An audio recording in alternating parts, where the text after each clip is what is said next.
What if you were swallowed by an anaconda? The green anaconda can grow up to 30 feet long and weigh over 550 pounds.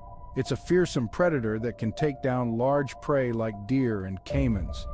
But what if you found yourself swallowed by one of these massive serpents? Anacondas rely on stealth, lying in wait for unsuspecting prey. They strike with incredible speed, wrapping their muscular bodies around their victim. Once the prey is subdued, the anaconda begins the swallowing process. It unhinges its jaw, allowing it to consume large animals. You'd be swallowed head first, with powerful muscles pushing you deeper into the snake's body. As you're swallowed, you'd move down the esophagus into the stomach. Here you'd be encased in darkness, with temperatures rising significantly. The anaconda's digestive system would start working immediately, using strong acids and enzymes to break down your body.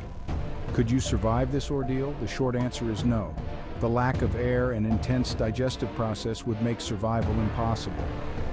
Interestingly, anacondas don't typically go after humans. They prefer a diet of birds, mammals, and other reptiles.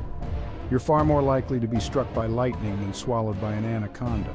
Next time you're in the Amazon, appreciate these magnificent snakes from a safe distance. They play a crucial role in their ecosystem, maintaining balance by controlling the population of various species. What if you were swallowed by an anaconda? It's a terrifying thought, but one that highlights the wonders and mysteries of the natural world. Thanks for watching. Be sure to subscribe for more fascinating what-if scenarios. Until next time, stay curious.